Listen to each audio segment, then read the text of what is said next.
అదే RTV app వార్తల్ని క్షణాల్లో చదివే అవకాశం ఉంటుంది. ఒక న్యూస్ పేపర్, ఒక టెలివిజన్ ఛానల్ మీ చేతుల్లో ఎప్పుడూ ఉంటాయి. ముఖ్యంగా ఈ యొక్క ప్రెస్ మీటు రేపు 2వ తారీఖున అమరావతిలో మోడీ గారి యొక్క సభ 7 నియోజకవర్గాల నుంచి ఇటు జనసేన పార్టీ, బీజేపీ, తెలుగుదేశం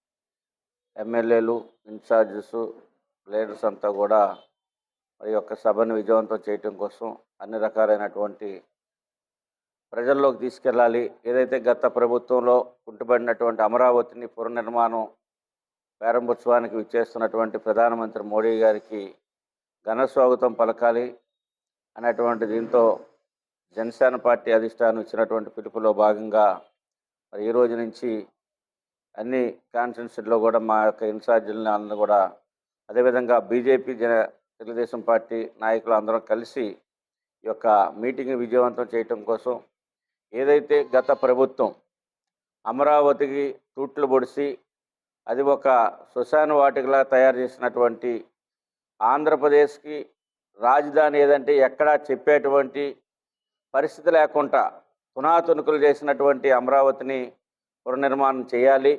అక్కడ 1,00,000 కోట్లతో దాదాపు రేపే 80-90 వేల కోట్లు వర్క్స్ అన్నీ కూడా శంకుస్థాపన ప్రారంభోత్సవం జరుగుతూ ఉంది.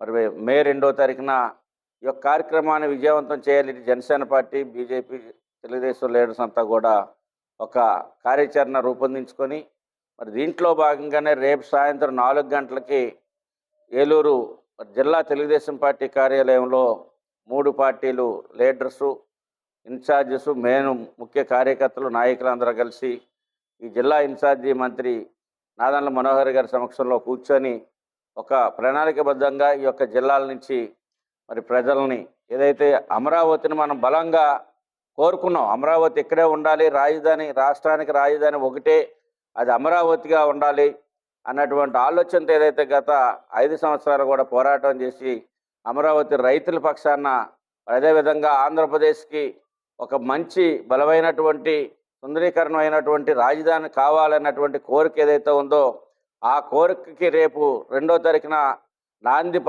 పలుకుతున్నటువంటి సందర్భంలో మరి జనసేన పార్టీ నాయకులు, కార్యకర్తలు, వీర మహిళలు అందరూ కూడా మరి 2వ తారీఖున సంసిద్ధం అవ్వాలి.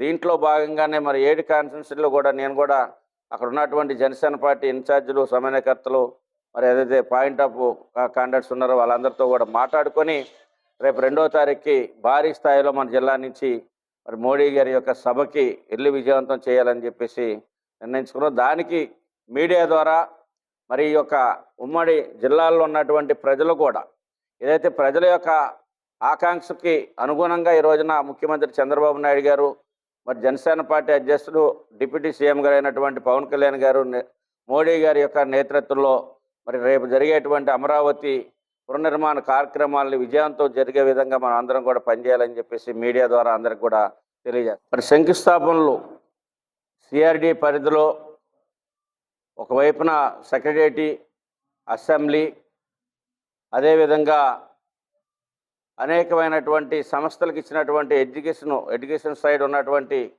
భవనాలకు కానివ్వండి, అదేవిధంగా బ్యూరోక్రాట్స్ వారికి సముదాయించినటువంటి బిల్డింగ్స్ కానివ్వండి, రోడ్లు కానివ్వండి, అదేవిధంగా ఫ్లైఓవర్స్, వంతెనలు, వాటికి కూడా సంబంధించినటువంటి ఇవన్నీ కూడా ముఖ్యమైనటువంటి అన్ని పనులకి రేపొద్దున దాదాపు సుమారు 80-90 వేల కోట్లకి సంబంధించి ఈ యొక్క జరుగుతూ ఉంది.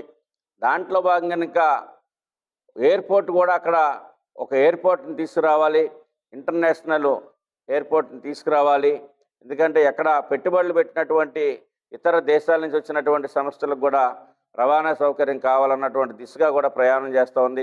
ఒక భారీ ring road, out ring road కూడా ఏదైతే అమరావతికి అనుసంధానం చేస్తున్నటువంటి కార్యక్రమాలు కానివ్వండి, అన్నిటి మీద శరవేగంగా మరి మా మంత్రి నారాయణ గారి ఆధ్వర్యంలో సిఆర్డి మున్సిపల్ అడ్మినిస్ట్రేషన్ ఆధ్వర్యంలో ఇవన్నీ కూడా నడుస్తూ ఉన్నాయి. ఎందుకంటే ఈ రోజున ప్రజలకు చేరువ చేయాలి పరిపాలన అనేది. ఆ రకమైనటువంటి పరిపాలన ఈ రోజున చాలా వేగంగా తీసుకొస్తున్నటువంటి సందర్భంలో మరి ఒక మే 2వ తారీఖు అనేది ఆంధ్రప్రదేశ్ అభివృద్ధికి నాంది పలికేటువంటి రోజుగా మనం అందరం కూడా భావించాలని తెలుసు. మరిన్ని వీడియోస్ కోసం ఛానల్ ని సబ్స్క్రైబ్ చేయండి, లేటెస్ట్ అప్డేట్స్ కోసం వాట్సాప్ ఛానల్ ని ఫాలో చేయండి అండ్ లింక్ డిస్క్రిప్షన్ లో ఉంది.